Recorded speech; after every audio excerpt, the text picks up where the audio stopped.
You're listening to the Fan2Fan Podcast, and on this episode, we're talking about film reviews. Good, bad, ugly, Siskel and Ebert, Letterboxd, and more. Here we go.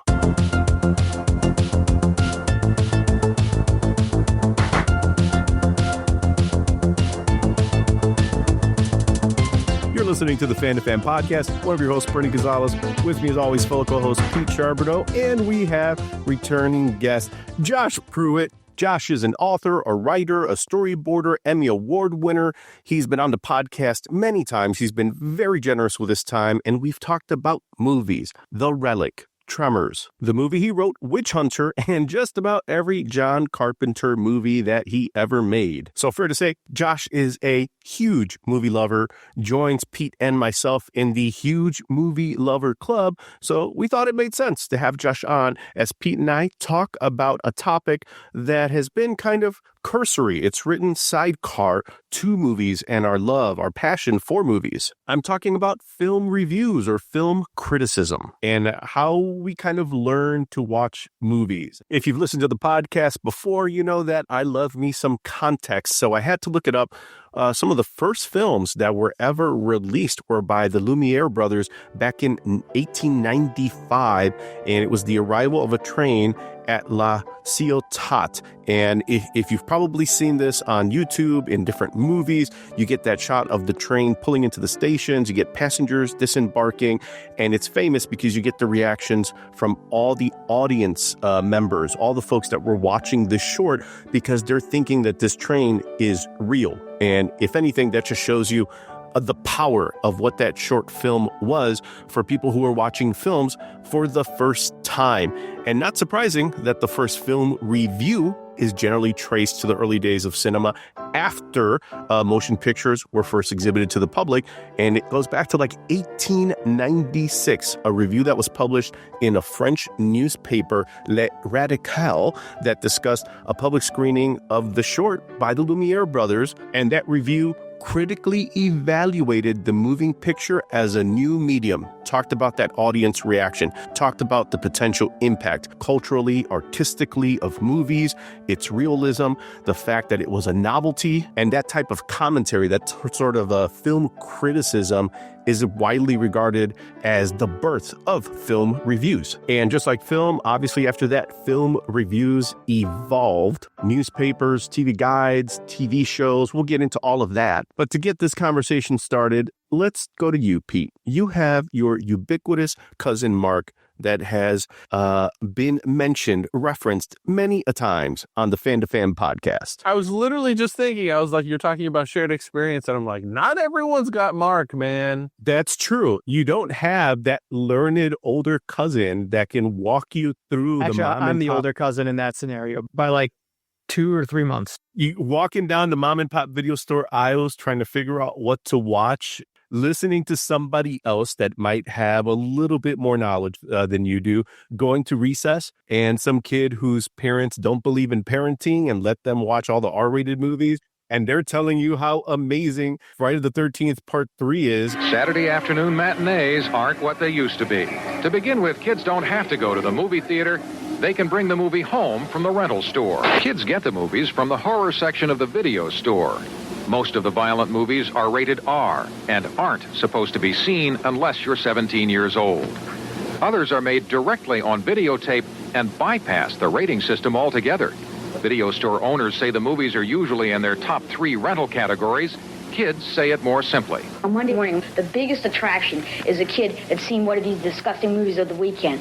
And, I mean, in incredible detail. And then this guy takes a drill, all right, and he goes and rams it right through the guy's eye. And everybody goes, and he's got a big crowd around him. Thing about video stores, I don't know who Janet was, but Janet had a movie recommendations end cap at the video store, and she always told me Akira was cool, and guess what? Janet was right. I didn't know her. Janet had good taste. Janet, we raise a glass to you. She put it on the shelf, and next thing you knew, I was watching that, and John Woo's The Killer, and I think probably the best recommendation of all, your parents telling you not to watch something was basically telling you this is the greatest thing ever. That's better than Siskel and Ebert right there. That's how movie recommendations came to us. That was the guide. That's what kind of told you what was worth your time and worth watching, when we also had TV listings, TV guides, the kind of stuff that we're going to talk about. Yeah, my parents were the single reason why my brother and I watched Porky's in the basement, the illegal cable box, when we shouldn't have.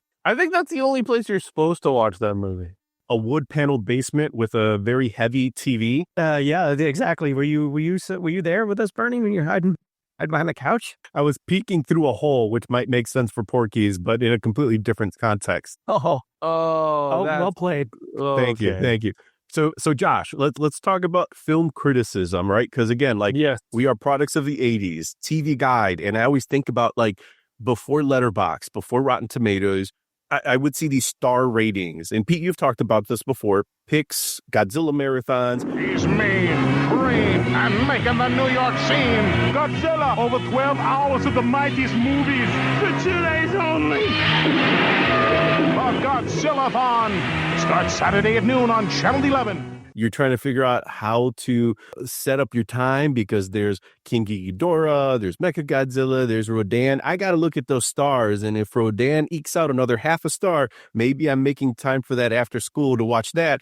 Sorry, Mothra, maybe you're at 2 stars. You're not worth my time. But before, again, all of the stuff that we now think about film criticism and the industry, the cottage industry that it's become. What did film criticism look like for you, Josh, in the early days of a young Josh Pruett? I'm headed back to the bliss of, Police Academy being my favorite movie.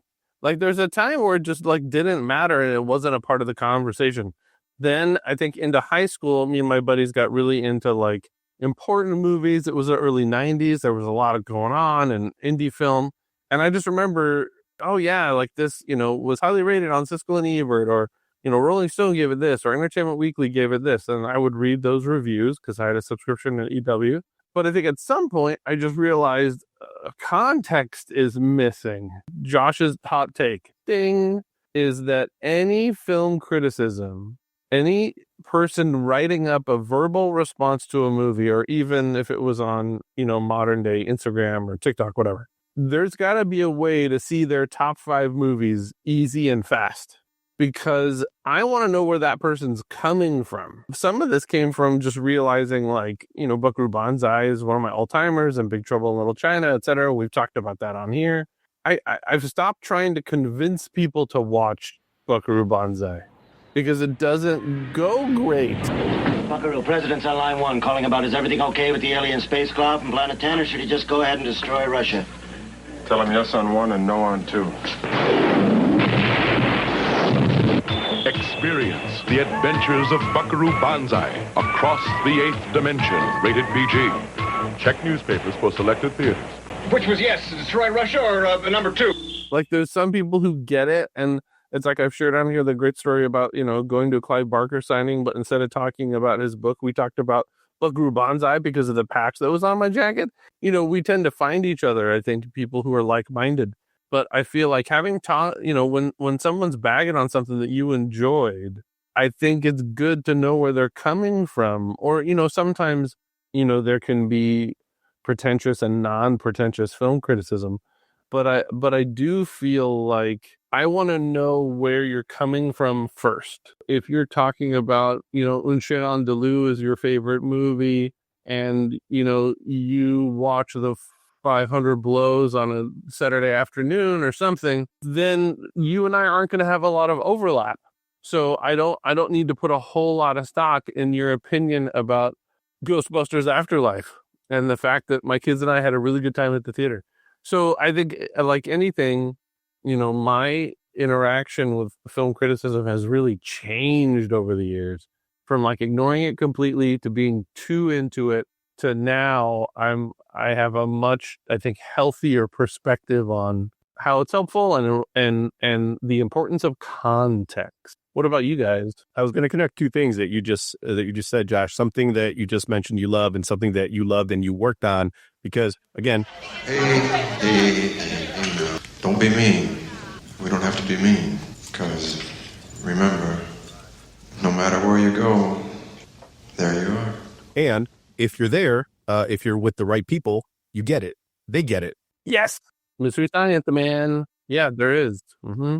And maybe there is something about that And that Mystery Science Theater, sharing the tapes mentality and the context of it all, being with your tribe, being with folks who get it.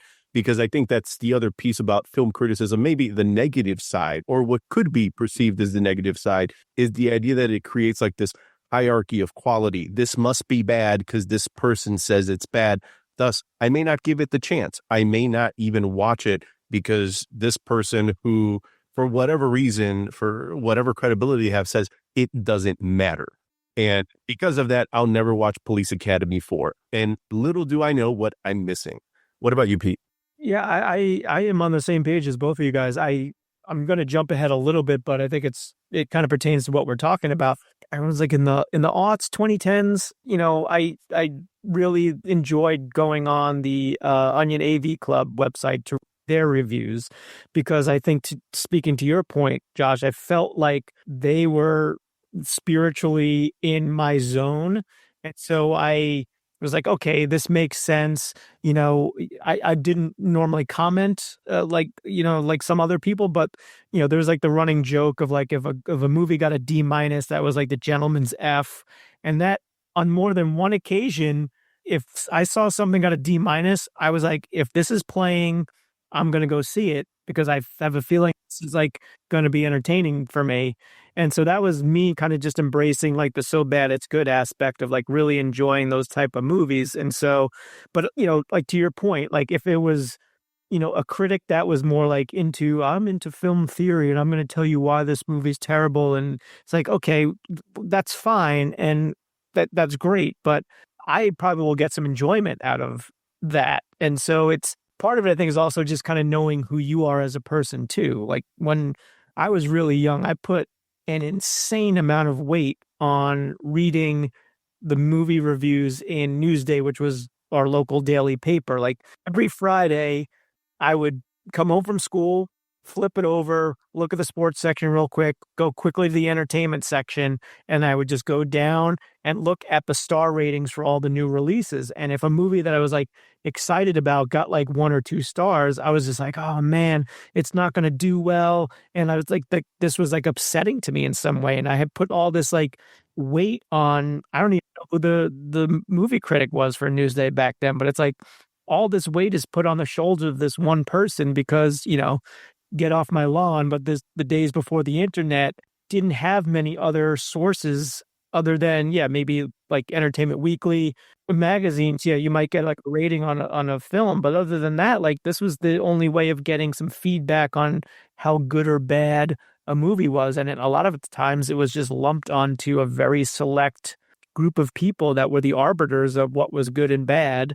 And I think growing out of that was one of the great things to happen to me, because it's like I can take or leave all of this because, once you like you're saying, Josh, once you know kind of, or at least get a feel for where a critic is coming from, then it's now on you to assign whatever value you think their writing and their critique is. It's like, okay, I see what you're saying, but I'm still going to see it. Or, oh, wow, that's an interesting point, and now you make me want to see this movie even more. So it's context, and for me, it's just, it's coming to terms and just knowing who I am as a person, what I like, and kind of being able to pick through a review to be like, oh, they're trashing it, but I think their trashing means I'm going to have a really good time at the movies. There you go. I want to take the idea because you mentioned newspapers, and something that was really big for us growing up and from my hometown of Chicago was Siskel and Ebert.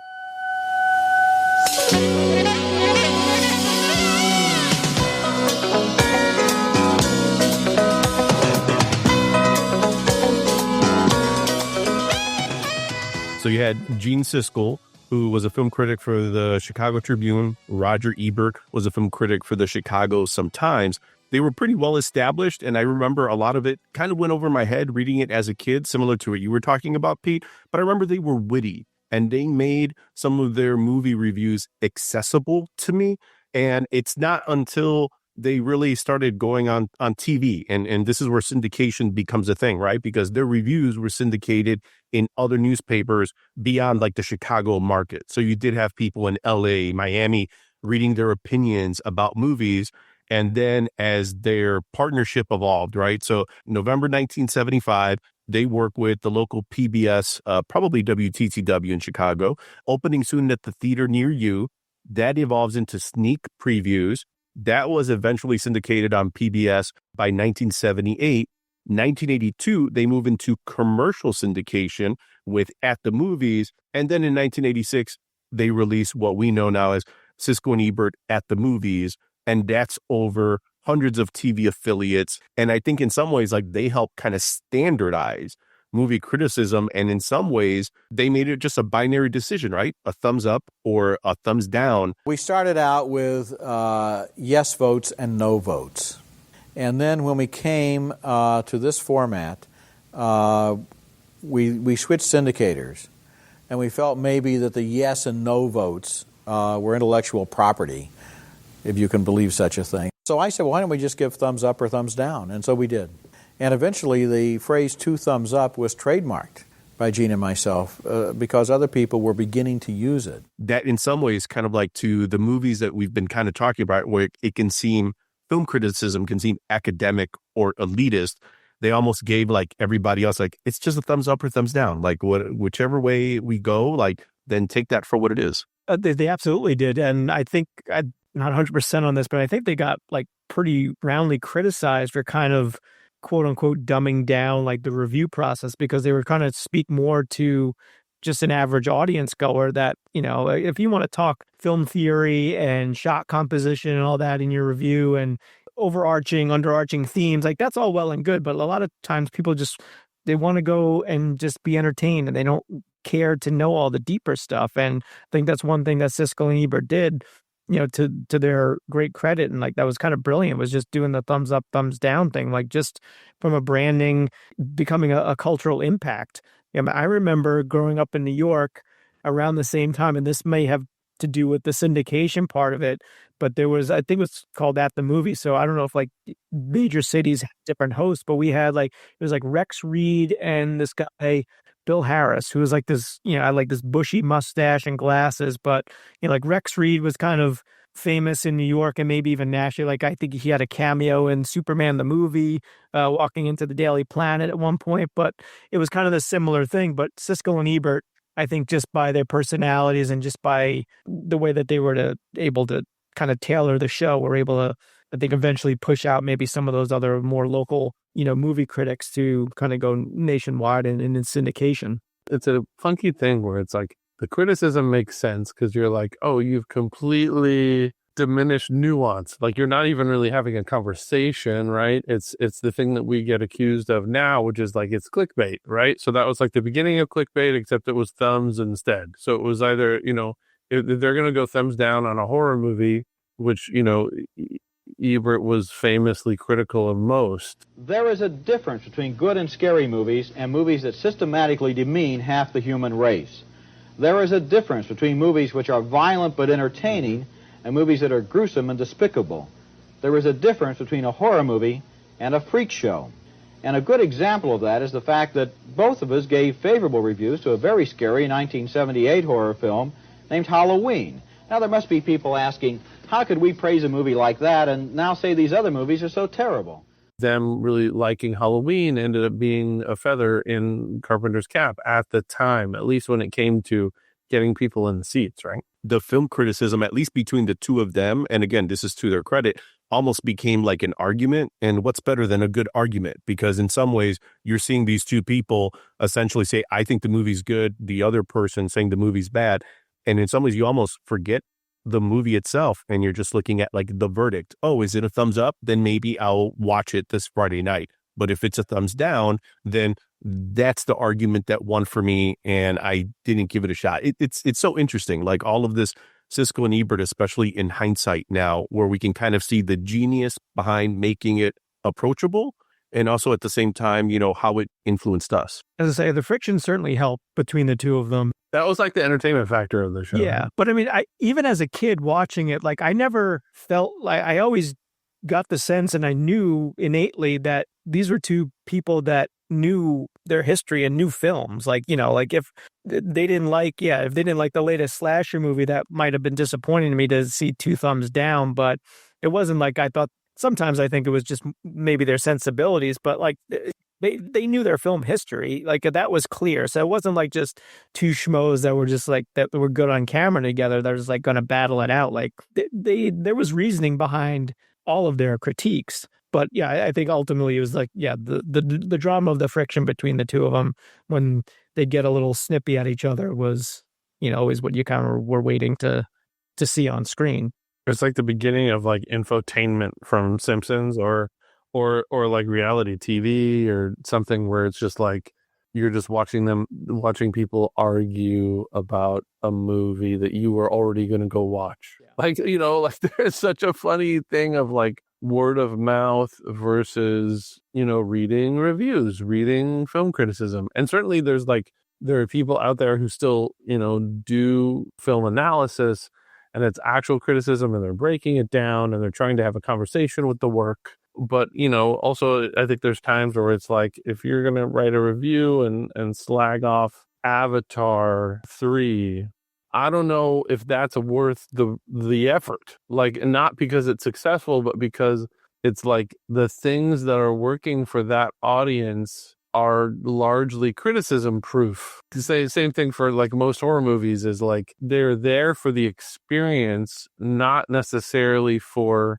what they're going to take home intellectually. That doesn't mean it has to be garbage, but it's just a funny way to like decide what we're going to watch. So that's why I like that it is not quite as dictated by that anymore. Not to the degree, like we still are wrestling with Rotten Tomatoes, right? That has a similar binary problem, like that, Bernie, like you were saying about Siskel and Ebert. But it's like, we also know that is fallible. And you've got people review bombing and, pricks doing that. And so then we're dealing with that. And it's us versus the algorithm. But yeah, I feel like word of mouth is still better. Those places that I think they think they've replaced word of mouth, and it's not actually true. Because like if you talk to somebody whose opinion you respect and they're like raving, that is what makes you double down on something and go, I'm going to go see that. The entertainment thing, infotainment idea. Yeah, infotainment, yeah. With Siskel and Ebert, right? Like, because Rex Reed, you mentioned, Pete, Richard Roper, who eventually wound up being and replacing Ebert, yeah. Mm-hmm.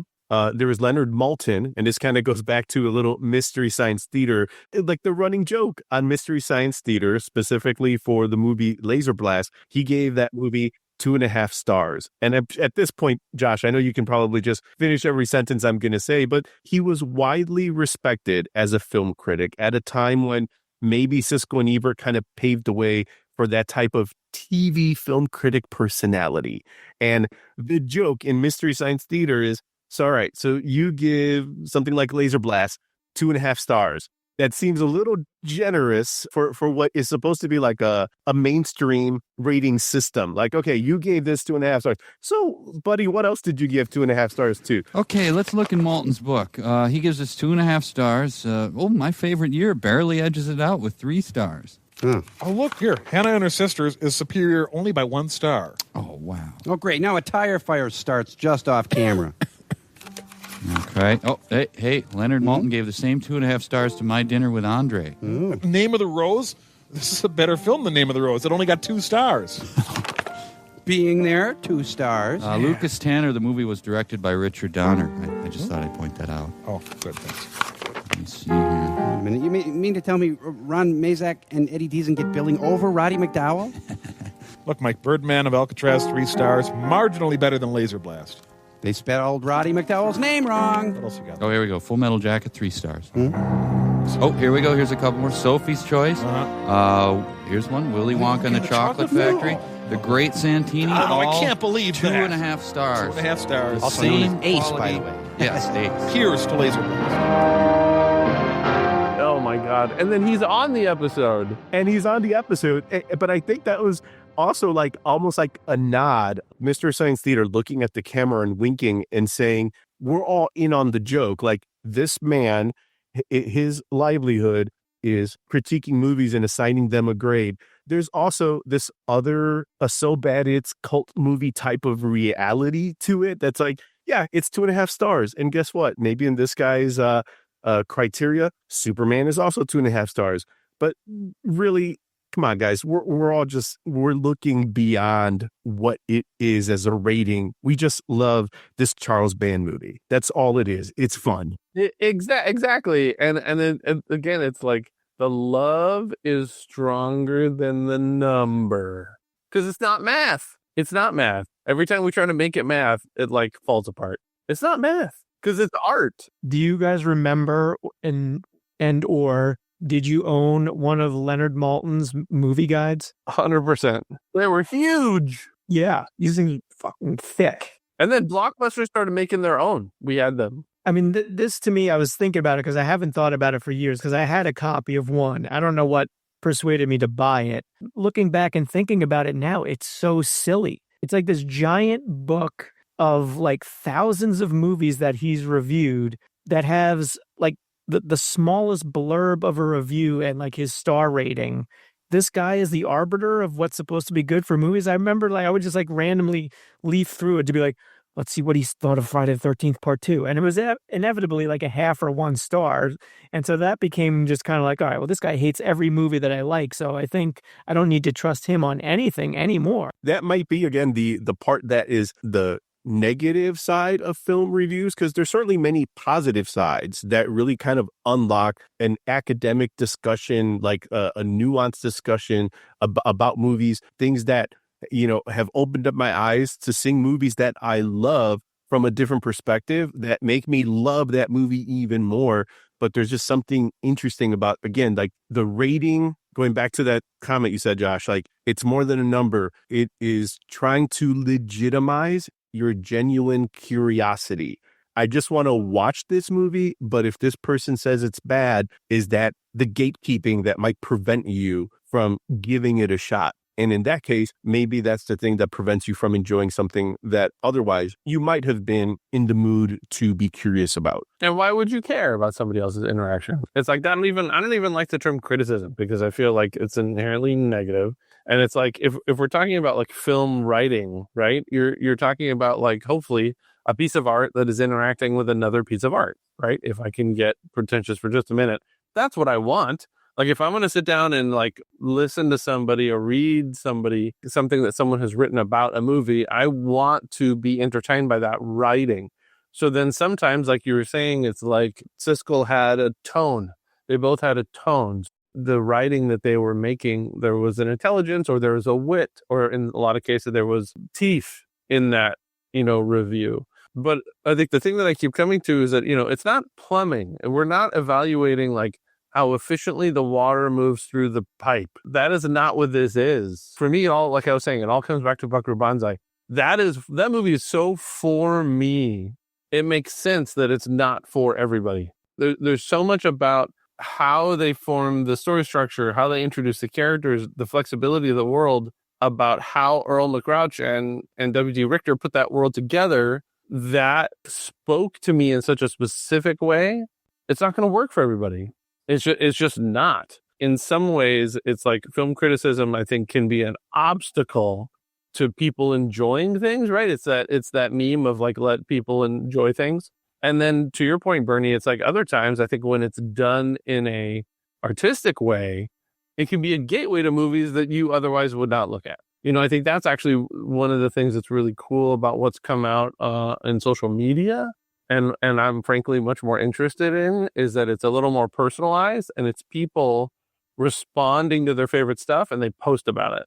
Ratatouille, right? You know, the greatest thing someone can do is they can advocate for art. They can advocate for small works or new art or innovative things. I follow a lot of bookstagrammers and people who talk about movies because their enthusiasm is infectious. And I want to know what they're excited about. The idea of social media and kind of including that, I think, is a good point to discuss Letterboxd, because I think we get a platform like that. I'm not a user. Are either of you guys? I am not. I've thought about it a couple of times. I actually was on the site last night because I'm in preparation of talking about this. And I'm like, maybe Fan2Fan should have a Letterboxd. Well, that's a fun idea. Might be a good idea. I say, Josh, as the sole user of Letterboxd now, what drove you to use it? One, I think it was because it was a New Zealand company. So they're like an indie company. But what I want to do is keep track of all the things that I was watching, less about the reviews. And look, full disclosure, at this point, I haven't used it as much as what I'm doing is looking at other people's lists. I thought you were going to say, full disclosure, you're a Hobbit, thus the New Zealand connection. Got it. A Hobbit hoarder of DVDs and books and comic books.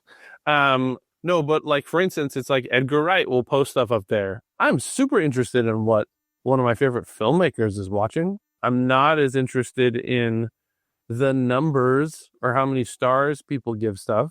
What I'm interested in is, what do they watch? What's this person watching? What's this person watching? That's what I think is cool about it. And also it's a way for us to share those things in a new way. I wish I used it more because I think it would help me keep track of my hoarding. But yeah, I think it's fantastic because, and just as an example, it's like now that because they have become their own entity kind of in the, not film criticism, but film space, their interviewers are going to red carpets and they're going, hey, what's your top 5? 4 favorite films. I don't know that I have a list, so I'd kind of be making them up as I go.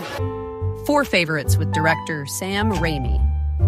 Some of the films that I love are the John Huston's classic, The Treasure of Sierra Madre. Nosferatu really freaked me out as a young film student. Psycho, Hitchcock's Psycho. Saving Private Ryan, that's really a beautiful tale for me, so elegantly told. You said 4 of those are floating in the top 4. That's a lovely discussion. So much of that stuff is they're just trying to fill time, and these poor people are just trying to help sell this movie that they worked so hard on, or they're trying to fulfill some sort of obligation, or they're excited to be there, everything in between. Oh, if that director shows up, starts talking about a movie I've never heard of, I'm going to go investigate it. That's awesome. Same thing on the book side, right? It's like somebody mentions there's a book they really liked. I'm going to go check it out. It's a word of mouth thing. For me, I think that's way healthier and more productive. And it's like more exciting. There is something about Letterboxd that's just kind of neat from that crowd sourcing perspective. Going back to the context that you mentioned, Josh, again, not being a user, but it's kind of now difficult to miss Letterboxd because it shows up so much. And I think they've become more of an authority, but I think in a different way, where I think like Letterboxd probably embraces subjectivity instead of authority. I care about what Edgar Wright's top 5 are because I like his movies, and that might introduce me to a movie I have not seen, and that'll open up a whole other Pandora's box. Like there's something neat about that, where it's less about like film publicity, and you're just finding out Guillermo del Toro likes this really esoteric, like German black and white movie that I've never heard of, and I watch it, and I'm like, oh, I get it now. Like I understand how this impacted him. I think it's based a little bit more on like that word of mouth, water cooler talk. The guy who works in your office, but he's in accounting, you don't see each other much, but like, oh, he watches great stuff, and so you touch base with him in the break room, and you guys talk movies. That's what, for me, that's what it is. That for me, that's the strength and the usage of that is like I miss that. That's a cool part of movies being a communal experience, and I think Letterboxd does that better than most. It sounds like it's more conversation and community and less judginess. I think so. There's plenty of judginess if that's what you want. But, like the community part of it is like, yeah, people putting their list together, all that stuff is really fun. 4 favorites with Keanu Reeves. 4 favorite films. I don't know. I'll do some that had some impact in the past. Eraserhead, Star Wars, Godfather, and Serpico. I was going to say the appeal for me, as I personally have scaled back much of my social media, but still wanting somewhat of a social connection if I'm going to be online, is why not tailor it to something really honed in as movies, which the 3 of us obviously have a great love for. So it's like, I feel like that's a space that I could, communicate and engage in that would be productive and inspire some joy in me, rather than social media as a whole, which seems, these days to be having the opposite effect for all of us. So absolutely, it's joy, not judgment. I'm an alliteration guy, so yeah, I like that. Joy.